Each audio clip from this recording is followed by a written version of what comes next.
Hai hai hai, kita berjumpa kembali anak-anak. Masih bersama saya, Pak Bawor. Salam sehat, semangat, dan ceria. Semoga kita semua selalu terhindar dari wabah virus yang sedang melanda dunia. Hari ini kita akan belajar tema 3, subtema 2, pembelajaran ke-6. Untuk itu siapkan buku dan alat tulis kalian. Namun sebelum pembelajaran kita mulai, marilah kita berdoa menurut agama dan kepercayaan masing-masing. Semoga pembelajaran hari ini berjalan lancar dan menjadi ilmu yang bermanfaat. Anak-anak, pada pertemuan sebelumnya kalian telah belajar tentang benda padat, benda gas, dan benda cair. Sekarang simaklah tayangan berikut. Sifat bahan dan kegunaan berbagai benda. Banyak benda di sekitar kita. Kita membutuhkan benda untuk membantu kita beraktivitas. Setiap benda memiliki kegunaan masing-masing. Benda terbuat dari bahan yang berbeda-beda. Benda-benda itu dibuat dari bahan yang berbeda-beda sesuai dengan sifat bahan dan kegunaannya. Penggunaan bahan benda harus disesuaikan dengan tujuannya. Berikut kegunaan benda dari berbagai bahan. 1. Kegunaan benda dari plastik. Plastik adalah bahan yang tahan terhadap air, maka kita menggunakan plastik untuk wadah air.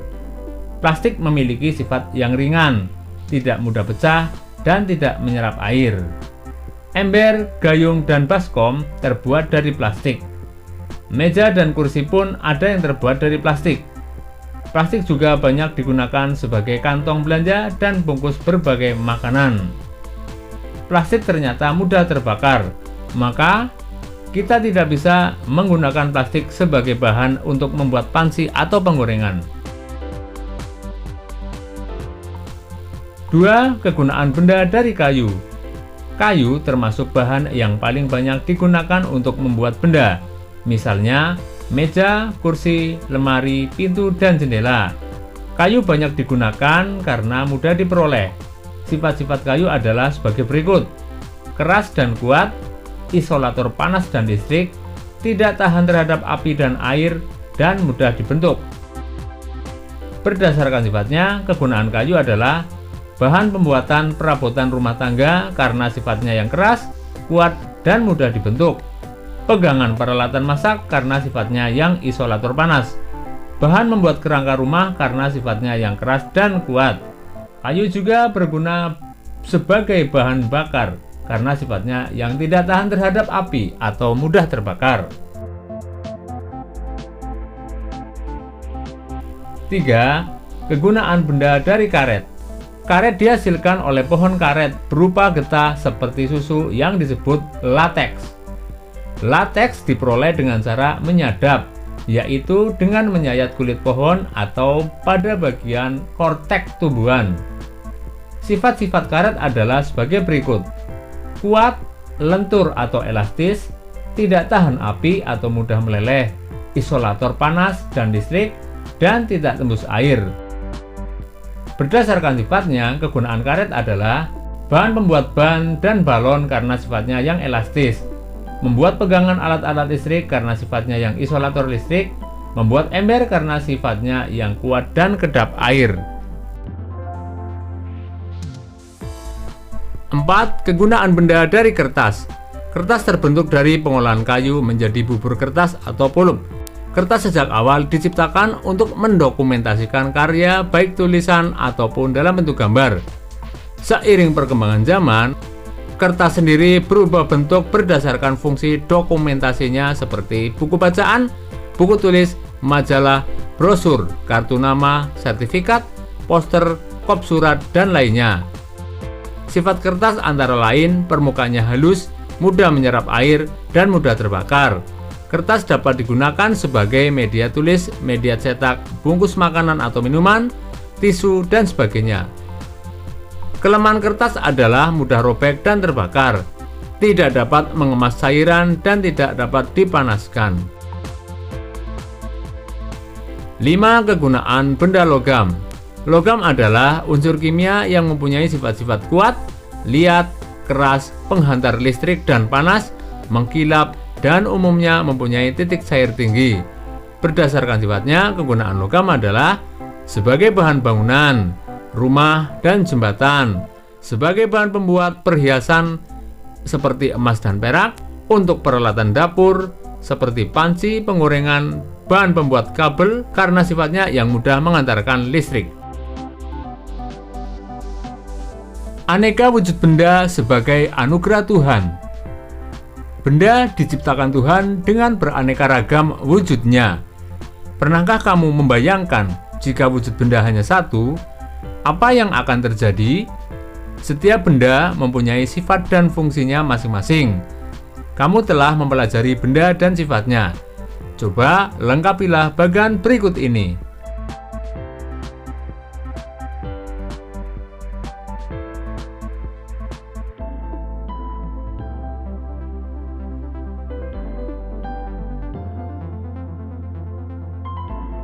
Lakukan secara berkelompok.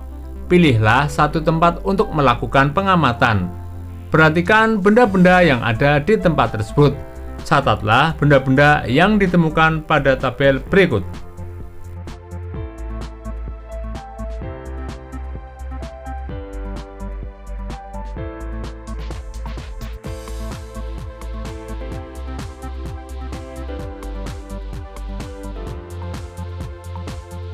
Siti sedang memperhatikan timbangan untuk menimbang bayi.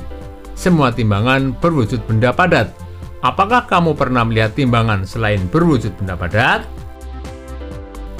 Ada beberapa satuan massa yang sehari-hari disebut berat, seperti kilogram, gram, dan ons. Ketiga satuan ini saling berhubungan. Lakukanlah percobaan berikut. Percobaan menimbang dengan timbangan kue. Perhatikan berat benda 1 kg dan 1000 gram. Apakah benda tersebut menunjukkan berat yang sama? Perhatikan gambar di atas. Gambar 1 menunjukkan bahwa 1 kg sama dengan 10 ons. Gambar 2 menunjukkan bahwa 1 kg sama dengan 1000 gram. Gambar 3 menunjukkan bahwa 1 ons sama dengan 100 gram. Tentukanlah satuan berat yang tepat. 1. Berat badan Udin adalah 30 ... 2. Ibu membeli telur seberat 1 ... 3.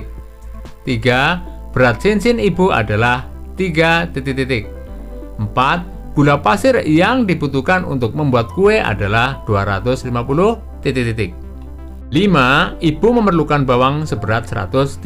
untuk memasak.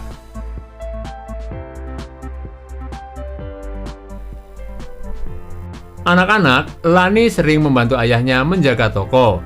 Lani membantu ayah menimbang bahan-bahan makanan. Orang tua Lani cukup berada. Namun, Lani anak yang sederhana. Hidup sederhana adalah hidup yang sesuai dengan kebutuhan. Hidup yang tidak berlebihan dalam menggunakan harta. Diskusikan dengan teman kelompokmu. Lingkari kata-kata berikut yang sesuai dengan hidup sederhana.